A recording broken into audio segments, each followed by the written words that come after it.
Welcome and good evening, everyone. I am so excited for you guys to be here tonight. If it's your first time here, I want to say a special welcome to you. Thanks for coming out and visiting with us.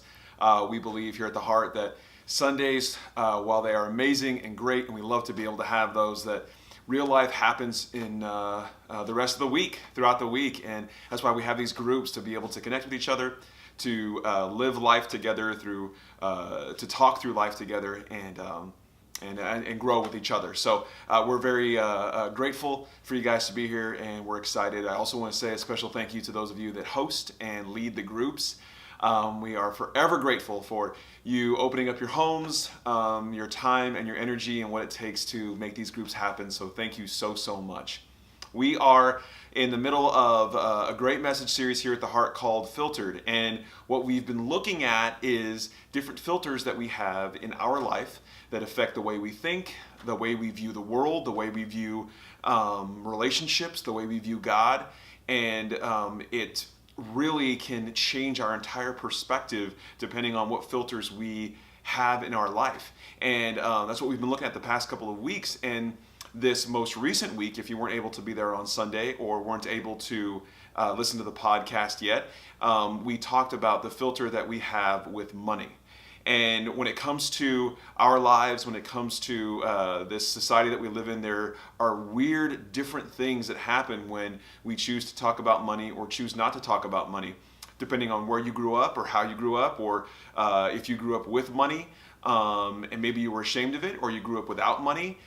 It's funny, like when we talk about things that we buy, we don't want to talk about how much it costs unless we got a great deal on it. Then we brag about how little we spent on it. But we don't want people to know how much we spent on something if it costs a lot of money, because we don't want people to think that we are rich. There is something wrong with having money or talking about having money in our society, and it's possible that the people that are living in the time of Jesus 2,000 years ago were facing the same kind of thing, because Jesus quite often addressed money when he was telling stories and talking to his disciples and the people around him. And it is such a story that we talked about on Sunday morning. It's in the book of Luke, chapter 16. I'll put the verse up here for you.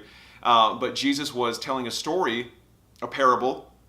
He often told parables to talk about something that was going on, or to bring about a point to some of the people that were following him. And in this story, he finishes it by telling his disciples and us reading it, that we can't serve two masters. We can't serve God and money. And on Sunday, one of the things I talked about, one of the things I wonder personally is, why was it God and money? Why isn't it God and sex, or God and your job, or God and your family? Surely there's other priorities in our life. But Jesus knew he was facing it. The people were facing it at that time, and we're facing it now still. That there's two things that can run our life, and it's God, if we believe in God, or some of us it's money, because we believe in money. We trust in money.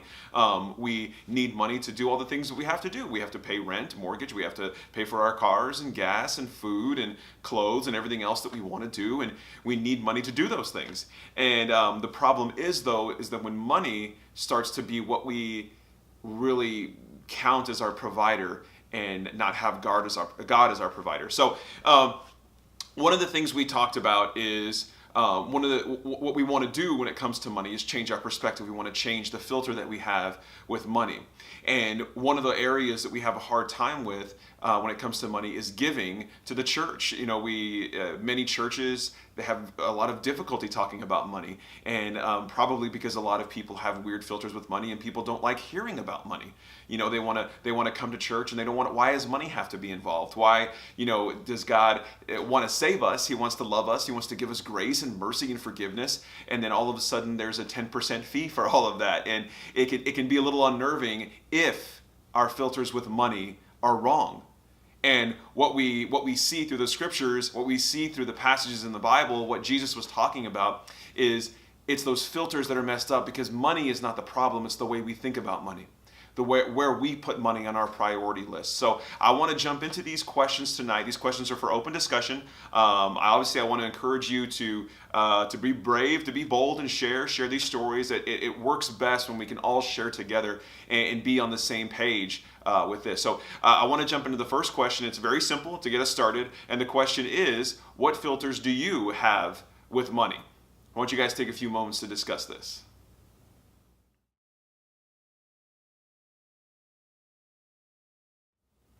All right, hopefully you guys had some good discussion there. I want to jump right into the next question, and it's simply this. When in your life have you relied on money first and God second? When it comes to what we're supposed to rely on, what we are meant to rely on, we can see from the beginning of the Old Testament throughout the New Testament, the entire book of the Bible, all the different letters and proverbs and prophets and everything else in between, that God is meant to be our provider. We are meant to rely on God and God alone. And that can be tough in a society where we have so many things that we want. We want to buy, we need money for this, money for that. So I want to talk about a time when you relied on money first and God second, instead of being able to put God first. So I want you guys to take some time to discuss that.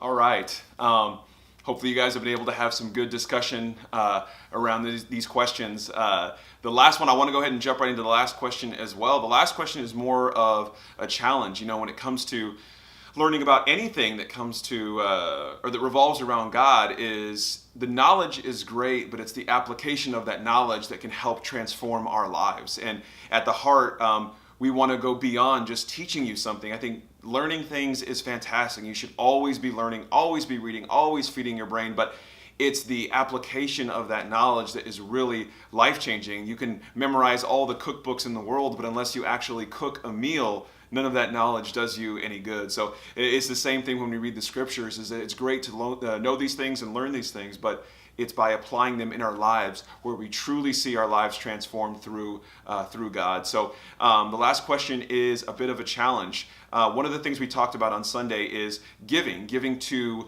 the local church, and how that it's not a scary thing to do. In fact, it's something that not only that God asks us to do, but can transform our lives from the inside out.